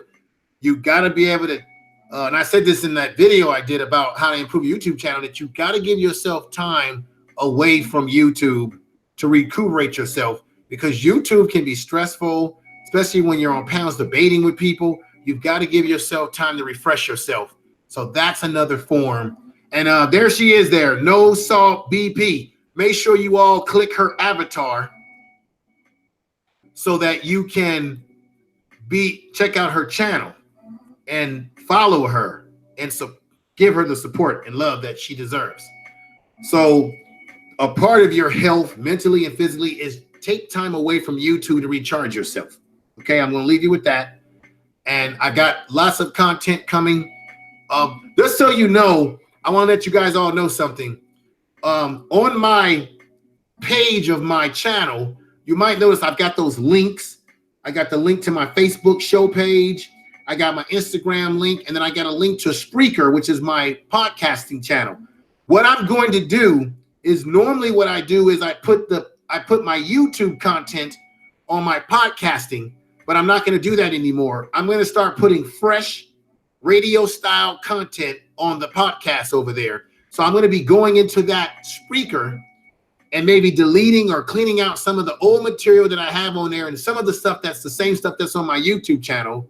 And I'm going to begin putting fresh, brand new content that is not on the YouTube channel, but is going to be a radio style broadcast. Me and Lions Den did a broadcast yesterday that I have not released on gentrification, that I'll probably release on there tonight as fresh, brand new content that's not on YouTube. And now my man Artist come on, so I'm going to have to stay on a little bit longer to talk to him about this issue. So what you're going to see when you go to my channel, every now and then click into the part where it says Spreaker, that little yellow and gold symbol, star. Click in there and you will be able to listen to fresh podcast, broadcast type style material with all the bells and whistles. And it won't be the same stuff that's on the YouTube channel. I'm going to put fresh content. That way, when you click into it, you won't say, oh, it's the same stuff that I already heard on his YouTube channel. I'm going to put fresh content on there. And then I'm going to promote the podcast even more vigorously because it's going to be fresh content. That podcast, I'm going to tell you where that podcast go. That podcast, when I do those podcasts, are on Facebook, it's on iTunes, it's on Spotify, it will be on iHeartRadio podcast. That podcast, once I do it and release it and publish it, it goes to all the different stuff. I can even put it on your Droid phone. Your Droid phone has a what they call a music store where you can listen to music and podcasts and radio. I'll be able to put it on there. If you got a Droid phone, you can listen to my material right off your Droid phone and your iPhones. You can listen to me. If you got an iPhone, you'll be able to listen to us on the iPhone as well. So I'm just letting you all know it will be fresh material that will not be the material that you see on YouTube. So you'll be getting your buck's worth when you click into it and you say, wow, Info's got this whole other thing going on over here in the podcasting world. In the podcasting world, there are people that follow me over there who don't go on YouTube. That whole podcasting world has thousands of people over there. And when I broadcast on there live, I can broadcast on there live. It goes all around the world. So it's a very good system. Spreaker.com is what I'm using. And I tell you all, a lot of you, and I would say, sister, you should consider an art in full circle. You should all consider podcasting and getting your message out that way, because that's a whole nother world right there. And you can monetize your podcast channels as well. So, but now let's stop here. We've got my man Art on. I was about to end the program, Art, but because you came on, I can't go anywhere just yet. Brother, how are you doing? Brother Art, going once, going twice. Brother Art, you know, somebody must have kidnapped Art. Where are you? Okay. So it seems that we got a technical situation. Brother Art, I can see his avatar, but he's not saying anything. So let me hold up for a moment. Brother Art, are you there? I hate to end the program and then he all of a sudden shows up and talks or wants to talk, and then I can't get him on because he's gone. Brother Art. Oh, I got my sister Life with Raza. Hi, what's going on, sister? You missed my stream. I'm about to come to a conclusion, but I'm glad to see you here. Let me mod you up there. Thank you for being here, sister. Life with Raza. Everybody click into her avatar, check out her channel, and give her some love over there. She has been giving me a lot of love. I go over to her channel. I'm a moderator over there. She gives me a lot of love. And over on her channel, everyone's trying to grow their channels. She's very supportive of helping people on their channels. So check out Life with Raza. Life, share the video, and go click her avatar. Now, Art, brother. Yes, sir. What's going on? You have anything you want to say about John Singleton? I was about to end this live stream until you came on at the last minute. Yeah, the Google Hangout keeps it's tripping, so it's hard for me to stay. It's probably going to drop me in a few minutes. Yeah, but you're outside, brother, because there's a lot of that feedback, that windy feedback. Oh, okay. Yeah, I'm getting in the car now. I'm just leaving work. Okay. For the sake of our time, brother, because I'm about to wrap it up soon.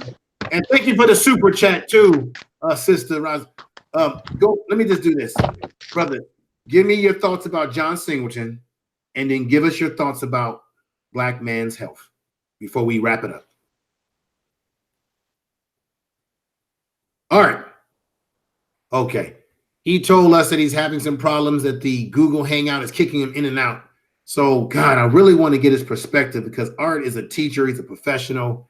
The brother brings a great perspective to the table. And I want to thank Life with Raza for giving me a super chat. Let me give you a clap, sister. That's a clap for you.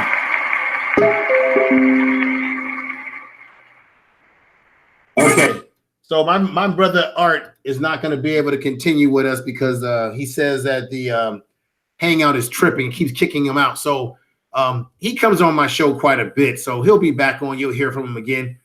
God, I wish I could get Art's perspective about John Singleton. He's probably met him. He probably knows people that knows him because he's in the Los Angeles area too. Damn it, I wanted to get his perspective. Oh, man. But let me put it into the program, everybody. Take care and thank you.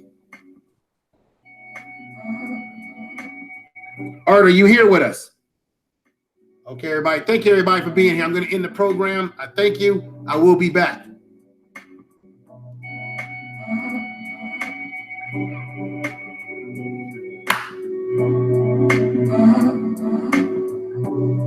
Good night.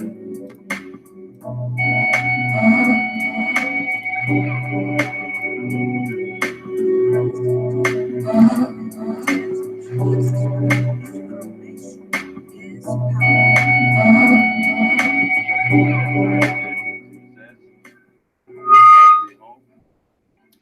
know what that is?